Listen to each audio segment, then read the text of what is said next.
Assalamualaikum warahmatullahi wabarakatuh. Nama saya Mia Udiawati dari Universitas Juanda Bogor, Fakultas Ekonomi Islam, Prodi Perbankan Syariah. Di sini saya akan membahas dan memaparkan tentang pajak dalam Islam.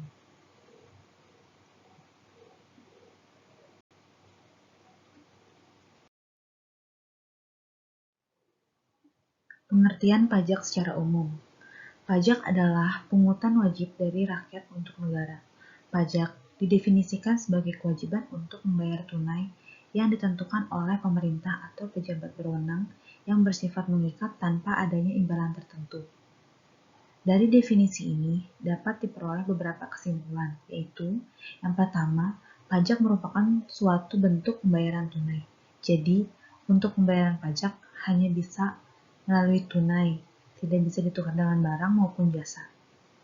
Yang kedua, pajak merupakan suatu kewajiban mengikat yang mengharuskan setiap individu untuk menunaikannya. Jika seseorang sudah memenuhi syarat subjektif dan objektif, maka wajib untuk membayar pajak.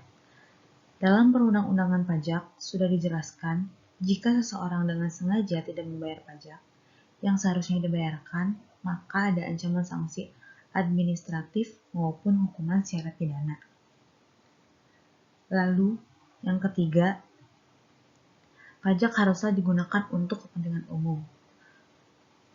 Masyarakat haruslah merasakan manfaat dari pajak tersebut secara adil karena fasilitas dari pajak tersebut bersifat umum. Lalu yang keempat, pajak tidak mengharuskan adanya imbalan secara langsung. Artinya, tidak ada syarat bagi wajib pajak untuk memperoleh imbalan yang langsung. Tetapi imbalan ini berupa fasilitas yang bermanfaat dan dapat dirasakan oleh semua pihak. Yang terakhir, pajak adalah tuntutan politik untuk keuangan negara. Artinya, pajak ditentukan oleh suatu pemerintahan yang berkuasa pada masa itu. Ada pula beberapa undang-undang yang mengatur tentang mekanisme perhitungan, pembayaran, dan pelaporan pajak, dan diatur dalam undang-undang negara.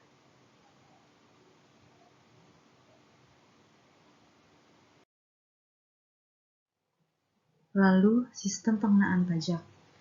Sistem pengenaan pajak yang ada pada masa kini mengacu kepada kaidah-kaidah pembebanan pajak yang dijelaskan pada bagian sebelumnya. Berdasarkan kaidah tersebut, sistem pengenaan pajak dapat dibedakan menjadi 3. Yang pertama adalah sistem pajak yang progresif, di mana sistem pengenaan pajak ini bertambah nilainya seiring dengan semakin tingginya dasar pajak atau tax base, seperti tingkat penghasilan wajib pajak, harga barang mewah, dan sebagainya, akan dikenai pungutan pajak yang semakin tinggi persentasenya. Sistem pajak progresif masih sesuai dengan semangat Islam yang menjunjung tinggi nilai keadilan dan kesetaraan. Sistem pengenaan pajak seperti ini sangat membantu menumbuhkan kesadaran wajib pajak untuk mengalokasi harta yang dimiliki kepada hal-hal yang bersifat lebih produktif daripada membelanjakannya untuk barang-barang mewah. Lalu yang kedua adalah sistem pajak proporsional, yaitu pengenaan tarif pajak berdasarkan persentase yang sama untuk nilai objek pajak yang berbeda-beda. Sistem ini tidak bisa diberlakukan untuk semua bentuk pajak. Hanya pajak-pajak tertentu yang dapat menggunakan sistem ini. Sistem pengenaan pajak proporsional masih sejalan dengan prinsip-prinsip keadilan. Dan yang terakhir, yang ketiga adalah sistem pajak regresif, di mana kebalikannya dari sistem pajak progresif. Jadi, semakin tinggi pajak dasarnya, maka akan semakin rendah persentase yang dibebankannya. Tetapi jumlah yang dibayarkan akan lebih besar untuk nilai pajak yang lebih besar pula. Sistem ini dapat diterapkan pada pengenaan pajak yang dialokasikan untuk hal-hal yang bersifat produktif dan sosial, serta bergantung pada situasi dan kondisi yang terjadi pada saat itu.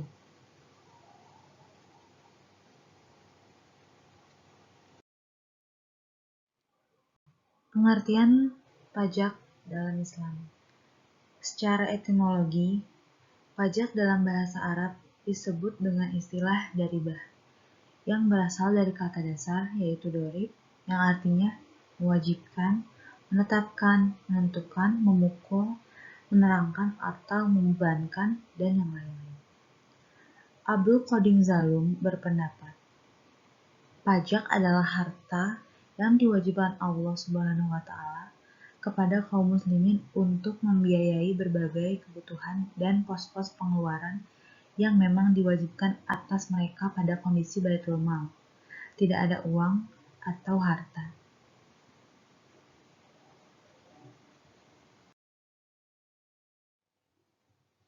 Pendapat ulama tentang pajak dalam Islam.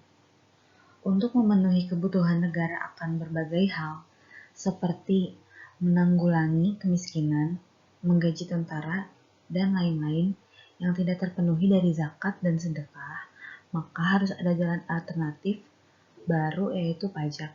Karena pajak adalah pilihan yang lebih baik dan utama.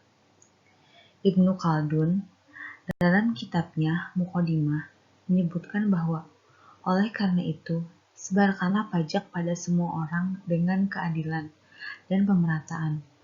Perlakuan semua orang sama dan jangan memberi kekayaan dan jangan mengecualikan kepada siapapun sekalipun itu adalah petugasmu sendiri atau kawan akrabmu atau pengikutmu. Dan jangan kamu menarik pajak dari orang yang melebihi kemampuan membayarnya.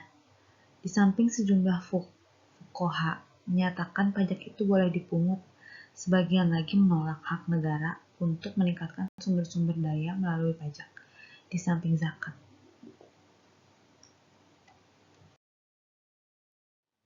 Kaidah pembuanan pajak. Segala aktivitas muamalah yang dilakukan oleh seorang muslim haruslah dalam rangka mewujudkan tercapainya maqasid syariah atau tujuan syariah. Salah satu tujuan syariah adalah tercapainya kesejahteraan harta dan kesejahteraan pemilik harta. Keduanya haruslah tercapai sebuah kesepakatan yang mana dalam pembebanan pajak muncul teori-teori guna menjembatani kesepakatan tersebut. Adalah ekonom Inggris Adam Smith telah merancang kaidah-kaidah beban pajak dan membuat 4 teori, yaitu yang pertama adalah kaidah keadilan atau persamaan. Keadilan pajak adalah kewajiban pertama yang harus dijunjung tinggi keselamatannya. Adam Smith menjelaskan prinsip melalui komentarnya, yaitu wajib memberikan sumbangsi perlindungan pemerintah untuk menutupi kebutuhan pangan negara sesuai kemampuan mereka yang relatif. Pemilik harta bisa menikmati hartanya dengan perlindungan pemerintah. Dari komentar di atas dapat dilihat bahwa perlindungan masyarakat dalam menutupi beban umum harus sesuai dengan kemampuan dan ketentuannya, di mana ukurannya terletak pada ukuran pemasukan. Dan inilah yang dimaksud dengan kewajiban pajak harus sesuai dengan kemampuan keuangan. Karena itu, pajak dikenakan atas dasar kelebihan harta, bukan modal harta. Yang kedua adalah kaidah keyakinan. Menurut Adam Smith, pajak harus berdasarkan keyakinan. Dengan demikian, segala hal yang berkaitan dengan nilai harga, nisab, kadar, waktu, dan tindakan-tindakan penghasilan yang berkaitan dengan pajak harus jelas. Wajib pajak harus didorong untuk tertib, mematuhi kewajibannya dengan membayar pada tepat waktu. Batasan pajak ada pada tindakan-tindakan untuk terjadinya perubahan atau keadilan, kecuali dalam keadaan sulit. Maka seorang mukallaf ikut serta mengatur kebutuhan pangan dan kewajiban materi, dan batasan-batasan itu tidak jelas bagi pajak yang bisa mendatangkan kezaliman, kesewenang-wenangan, kerusakan, lebih lagi para pelaksana administrasi dan pelaksanaan perpajakan. Lalu, yang ketiga adalah kaidah ekonomi.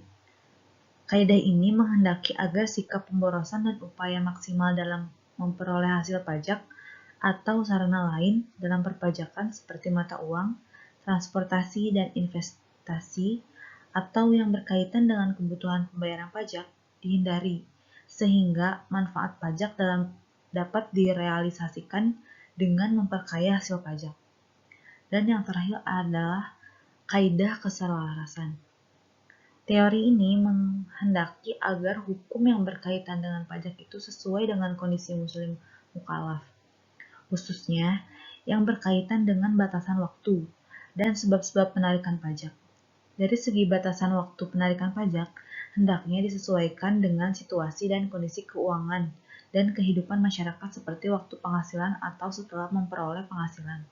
Pajak ditarik ketika panen atau ketika menjual barang produk.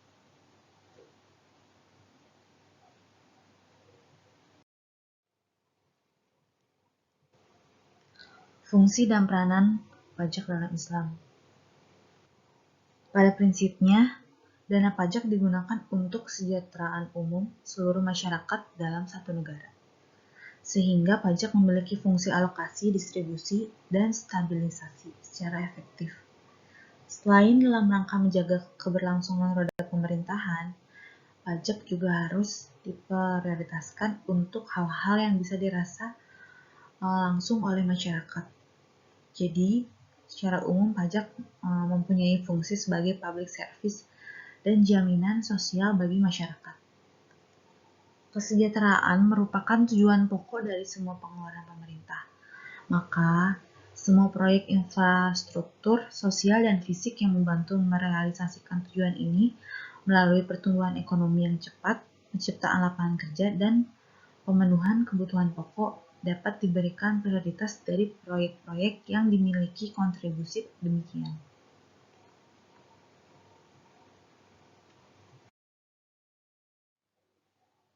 Selanjutnya, karakteristik pajak dalam Islam. Ada beberapa ketentuan tentang pajak menurut syariat Islam yang sekaligus membedakannya dengan pajak dalam sistem kapitalis, yaitu yang pertama, pajak bersifat temporer atau tidak bersifat kontinu.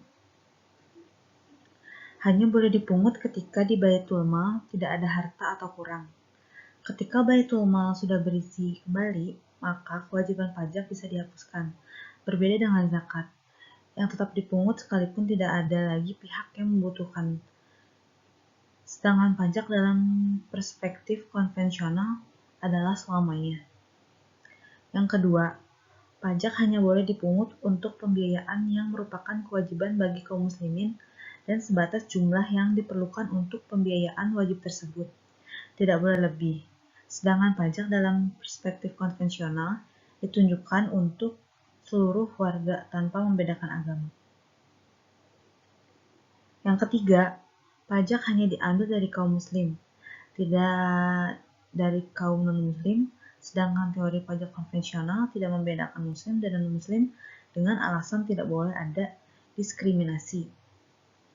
Lalu yang keempat, pajak hanya dipungut dari kaum muslim yang kaya, tidak dipungut dari selainnya. Sedangkan pajak dalam perspektif konvensional kadangkala juga dipungut atas orang miskin seperti PBB. Lalu yang kelima, pajak hanya dipungut sesuai dengan jumlah pembiayaan yang diperlukan, tidak boleh lebih. Dan yang terakhir, pajak dapat dihapus bila sudah tidak diperlukan. Menurut teori pajak konvensional, tidak akan dihapus karena hanya itulah sumber pendapatan.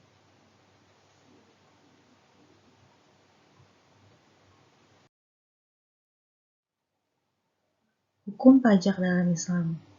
Ada beberapa uraian pendapat dari ulama mengenai pajak dalam Islam, yaitu pendapat pertama menyatakan bahwa pajak tidak boleh dibebankan kepada kaum muslimin karena kaum muslimin sudah dibebani kewajiban zakat.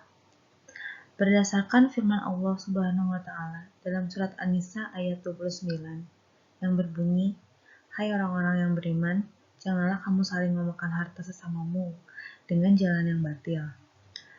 Dalam ayat ini Allah melarang hambanya saling memakan harta sesamanya dengan jalan yang tidak dibenarkan. Dan pajak adalah salah satu jalan yang batil untuk memakan harta sesamanya.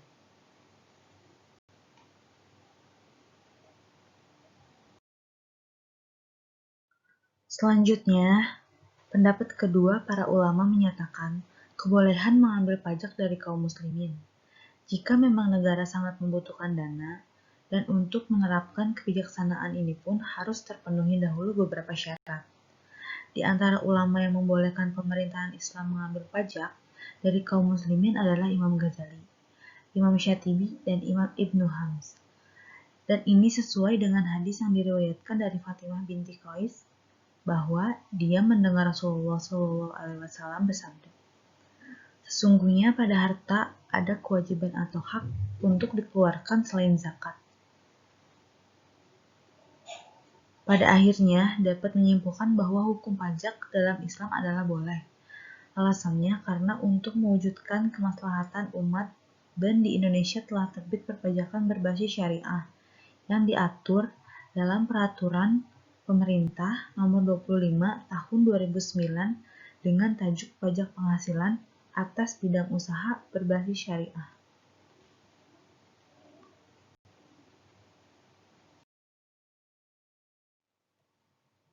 Dapat disimpulkan, pajak dalam pemerintahan Islam adalah suatu keniscayaan. Keberadaannya sangatlah dibutuhkan bagi terciptanya keseimbangan dalam anggaran belanja negara. Suatu sistem pemerintahan tidak mungkin dapat berjalan tanpa adanya dukungan dari rakyatnya, dan pajak merupakan salah satu bentuk dukungan rakyat yang berguna dalam rangka terciptanya suatu kesejahteraan umum. Pajak merupakan suatu proses timbal balik antara pengelola negara yang bertanggung jawab atas hajat hidup orang banyak dengan rakyatnya. Dalam Al-Quran, banyak diterangkan tentang kewajiban pajak, serta manfaat atas pemberlakuannya. Pemimpin-pemimpin terdahulu, baik Khulafah Rasyidin maupun zaman sesudahnya juga menjalankan pemberlakuan pajak sesama pemerintahnya. Oleh karena itu, pajak menjadi suatu keharusan dalam Islam, bukan semata-mata karena kebutuhannya, tetapi juga karena tujuan pemberlakuannya.